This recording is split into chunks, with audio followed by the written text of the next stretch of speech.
by Dr. Jewel+Pookrum. We're looking at a chart that lists the electric power moves at 3,100 miles. Miles, and what's the duration of time? A second. A second. Mm-hmm. So electric power moves 3,100 miles a second, and we have radio that moves 100 feet a second. Yes. And television, which is between a foot a second and... half a foot, maybe. Well, no, it's 0.01. 0.01 foot. Into the very short frequencies, such as microwave, infrared, and then we finally go into the visual spectrum, which now has moved into nanometers. Okay, it's so small. Mm-hmm. Okay. And so we're talking about infrared and UV and X-rays and gamma rays and cosmic rays moving at nanoseconds. Nanometers per second. Okay. And so when we look at this particular graph, we're dealing with individuals with certain amounts of melanin. And those with the least amount of melanin can only grasp a certain nanometer, a certain something a second. Right. And that is known as the visual spectrum, which you can see is a very, very small aspect of the entire electromagnetic spectrum. Versus those with a whole lot of melanin, right. They can actually grasp the entire. Right. Which is why, for example, the Dogons, who are jet black, were able to draw on their garments, their clothing, in ceremonial areas of the commune, star maps, because they were able to pick up the long-range radio waves that were emitted from these stars. It was picked up in the melanin on their skin, relayed through the nerve that runs from the melanocyte to the spinal cord into the brain. Therefore, being relayed to their consciousness, they were able to pick up the placement of the star and draw it on their clothing or piece of paper on whatever area they were celebrating.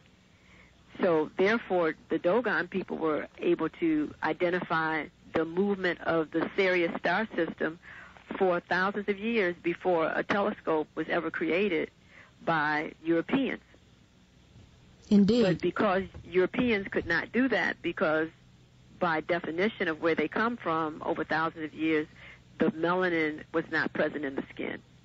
And so therefore they did not have the melanin presence that could interact with that frequency or wavelength of light.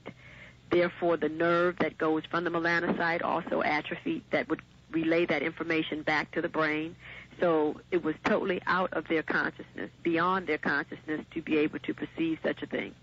But because of the melanin in the eye, however, they were able to at least recognize the stars in the sky that emitted light frequencies within the visual spectrum. Now, because of long-range radio waves, they can see and know the location of stars that they can't even see now. But they know that the reason why they can't see them is because they do not have the biological structure to see them, and they have to use a machine that can resonate at these higher frequencies to pick up their existence. So just because we look up in the sky and it looks like to us it's a black space, it doesn't mean that there's not a body there of light. But if that body of light is at a frequency higher than what your nervous system can interact with, can perceive, to you, you don't see anything. Dr. Pookrum, isn't the matter that space is made up of, isn't that also melanin? Before you answer that, of course, because everything is light. Everything is energy. Everything is light. There's no such thing as solidity, okay? Everything is vibrating at a particular rate. And so what appears to be solid is really not solid. And depending upon whether you can slow your atoms or your atoms down to that vibratory rate determines whether you can merge with it and then walk through it. So what we're doing is talking about modulations and awarenesses of light. And melanin gives you the inroad to be able to interact and to know the different frequencies that light can manifest itself upon. Let me let you know that you are listening to Black Talk Radio. It is just a little after 7 o'clock, and this is WMBR Cambridge 88.1 FM. Yes, I'm Brother R.A. We're talking with Dr. Jewel+Pookrum, the author of Vitamins and Minerals from A to Z, and we're dealing with the strength, the power of having melanin in the skin. And the pineal gland, if you will, being the modulator receptor of being able to deal with all of the electromagnetic frequencies that are out there in the universe. Is that a correct assessment? Yeah, that's correct. And before she continues to answer, I want to make a correction. This is not MIT's radio station. This is Brown Student Radio, BSR. 88.1 FM. That's right, bsrlive.com. This is internet radio. This was originally done at that former station. This is an archive playing again on bsrlive.com. And yes, this is realblacktalk.com. Correct. And it's time now. We're moving into the a new millennium here, one where going to other planets in our solar system is going to be like going to other cities.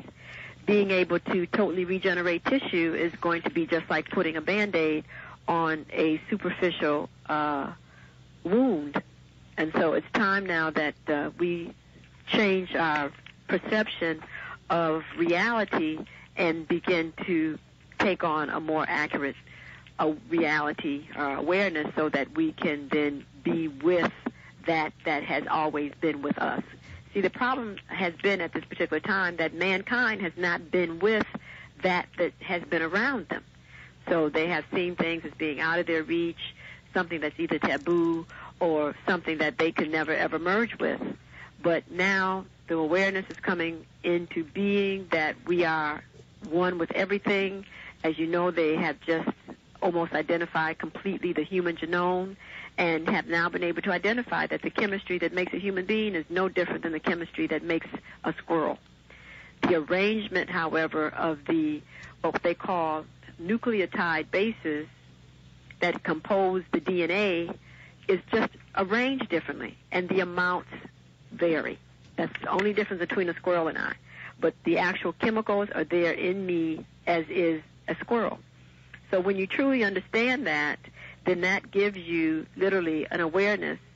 And if you gave yourself permission, that you could obviously communicate with these things, talk to them, etc. And when we now look at the cartoons that are being created for the children are already going to outer space just with the use of their bodies. They're already talking with all the animals. They're able to actually descend into the earth and go into the very core of the earth and interact with matter there.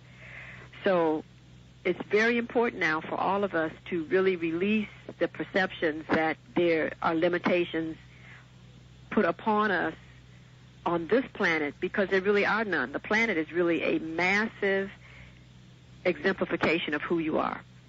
So our melanin being black, our first cousins being green. When you look at a tomato, the lycopene, it's a form of melanin. That's the name of the pigment. Now, yeah, and it's in the pheomelanin group. Even though it's plant-based, it is still working on the same principle, the capacity to capture light and to use that as a source of energy to drive the metabolic processes of that plant.